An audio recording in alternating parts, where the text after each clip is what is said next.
ମିଶି ଯାଇଛି, କେବଳ ରସୁଣ ଦେଖାଯାଉଛି, ନାଇଁ ତ ବ୍ୟାଟର ଭିତରେ କିଛି ବି ନାହିଁ। ପିଠଉ ପୁରା ପ୍ଲେନ୍ ହେଇଯାଇଛି ମିଶିକି। ଏଥର ଆମେ ଗୋଟେ ଗୋଟେ ପକେଇକି ଭାଜିବା।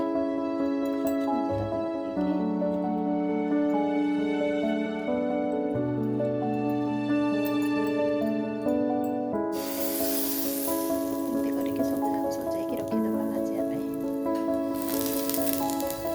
ୟା ଉପରେ ମୁଁ ଆଉ ଟିକେ ଟିକେ ତେଲ ଦେଇଛି, ତାକି ଲେଉଟେଇ ଦେଲେ ଭଲରେ ଛାଡ଼ିଯିବ। ୟା ଉପରେ ମୁଁ ଏମିତି ଟିକେ ଟିକେ ତେଲ ଦେଇଦେଇଛି, ତାକି ଲେଉଟେଇଲେ ସେ ଆରାମରେ ବାହାରିଯିବ। ଯେହେତୁ ମୁଁ ଆକୁ ଛାଣୁନି, ତାୱାରେ କରୁଛି, ସେ ଭଲରେ ବାହାରିଯିବ। ଏ ଯେଉଁ ଫୁଲର ଡେମ୍ଫ ଗୁଡ଼ାକ ରଖିଥିଲି, ଦେଖନ୍ତୁ ଡେମ୍ଫ ଗୁଡ଼ାକ ବି ମୁଁ ଏମିତି କରିକି ଭାଜି ଦେଇଛି। ସେଟା ବି ଖାଇଲେ ବଢ଼ିଆ ଲାଗିବ।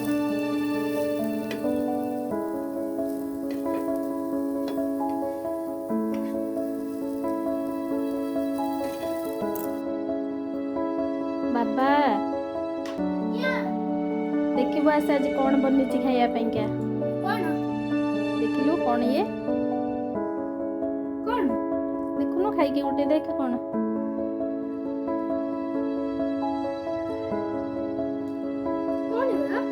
କ'ଣ ଜାଣୁନୁ, ଖାଇକି ଜାଣିପାରୁନୁ ଟେଷ୍ଟ।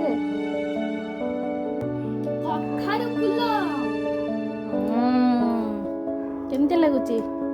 ଭଲ ଲାଗୁଛି। କେତେ ଦିନ ଖାଇନଥିଲୁ।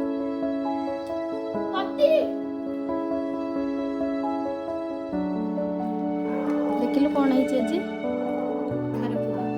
ଜାଣିଦେଲୁ, ଦେଖୁ ଦେଖୁ କା କେମିତି ହେଇଛି,